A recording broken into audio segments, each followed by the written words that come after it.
ये है माँ मीनाक्षी, वो देवी जिन्होंने पूरी दुनिया को जीतने के बाद सीधे स्वर्ग और वैकुंठ पर हमला बोल दिया, इंद्र को हराया, देवताओं को घुटने टेकने पर मजबूर कर दिया और यहाँ तक कि भगवान विष्णु के धाम को भी अपने अधीन कर लिया। और फिर अपनी सेना लेकर वो कैलाश पर्वत पहुंच गई साक्षात महादेव को ललकारने। लेकिन जैसे ही उन्होंने भगवान शिव पर अपनी तलवार उठाई, एक चमत्कार हुआ और उनके शरीर का तीसरा स्तन गायब हो गया। आखिर 3 स्तनों के साथ पैदा होने वाली यह राजकुमारी कौन है और क्यों भगवान शिव को इनसे शादी करने के लिए धरती पर आना पड़ा? कहानी शुरू होती है दक्षिण भारत के पांड्य साम्राज्य से। राजा मलयध्वज की कोई संतान नहीं थी। दरअसल राजा की पत्नी रानी कांचनमाला ने पिछले जन्म में माता पार्वती की घोर तपस्या की थी और उन्हें बेटी के रूप में पाने का वचन लिया था। भक्त का वचन निभाने के लिए स्वयं माता पार्वती ने कैलाश छोड़ दिया।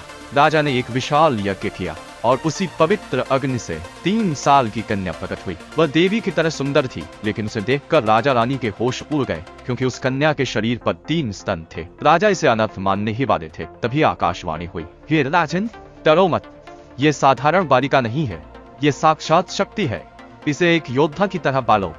जिस दिन ये अपने होने वाले पति को देख लेगी, इसका तीसरा स्तन अपने आप गायब हो जाएगा। राजा ने उसे बेटों की तरह पाला और उसका नाम रखा मीनाक्षी। पिता की मृत्यु के बाद मीनाक्षी गद्दी पर बैठी। उन्होंने विश्व विजय की यात्रा शुरू की। जो भी राजा सामने आया वो मीनाक्षी की तलवार के आगे टिक नहीं पाया। धरती जीतने के बाद उन्होंने स्वर्ग पर चढ़ाई की और देवराज इंद्र को भी हरा दिया। उनकी भूख यहीं शांत नहीं हुई। वो अपनी सेना लेकर भगवान विष्णु के धाम वैकुंठ पहुंच गई। वहां भी उनकी शक्ति के आगे कोई नहीं दिख पाया। अब उनके अहंकार की कोई सीमा नहीं थी। उन्होंने सोचा, अब मैं कैलाश को भी जीतकर शिव को अपने अधीन करूंगी। अपनी विशाल सेना लेकर मीनाक्षी कैलाश पर्वत जा पहुंची। नंदी और शिवगणों को हराते हुए वो सीधे महादेव के सामने खड़ी हो गई। मीनाक्षी ने जैसे ही शिवजी पर वार करने के लिए अपनी नजर उठाई, उनकी नजरें महादेव की शांत आंखों से मिली और उसी पल मीनाक्षी का तीसरा स्तन गायब हो गया। उनके हाथ से तलवार छूट गई और वो युद्ध के मैदान में ही शर्म से झुक गई। भविष्यवाणी सच हो चुकी थी। वो समझ गई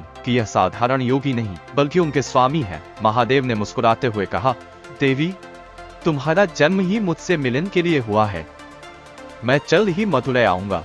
इसके बाद धरती का सबसे भव्य विवाह हुआ। भगवान शिव सुंदरेश्वर बनकर मथुरई आए। स्वयं भगवान विष्णु जो मीनाक्षी के भाई बनकर कन्यादान किया। आज भी मथुरई का मीनाक्षी अम्मन मंदिर उसी शक्ति का प्रतीक है। वहां आज भी पहले रानी मीनाक्षी की पूजा होती है और बाद में भगवान शिव की। नारी शक्ति के इस अद्भुत रूप के लिए कमेंट में लिखें, जय मां मीनाक्षी।